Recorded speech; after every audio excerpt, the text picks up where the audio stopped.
চুলকানি কাইঠা চুলকানি যে কোনো চুলকানি হোক না কেন জোড়া চাউল ভাজার মতো শুকিয়ে যাবে। রানে কানে আঙুলের চেপাই চাপাই গা চুলকাইতে চুলকাইতে তারা ছাল বাকলা তুলে ফেলেছেন। আসুন আমাদের প্রসার গাড়ি লক্ষ্য করে দেখুন আমাদের মলমগুলো। চাচা আমার এই ছেলেটার 3-4 বছর ধরে চুলকানি, এলা ওষুধ দেন তো দেন।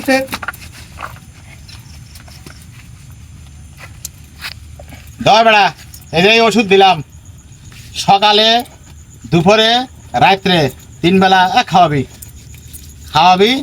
আর এই মলমটা নিয়ে যা, এই মলমটা 3 বেলা ধীরে ধীরে চুলকায় সুন্দর করে গরম পানিতে পরিষ্কার করে জায়গায় জায়গায় মলম সুন্দর করে লাগাই দিবি। চাচা এটা মানছেন কি বাচ্চা খাইবো?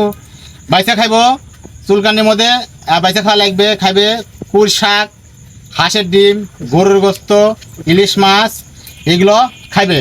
আর খাইবে না কোনটা? খাওয়ার মধ্যে খাইবে না ডাল, সবজি, আলু, এগুলো খাওয়া যাবে না।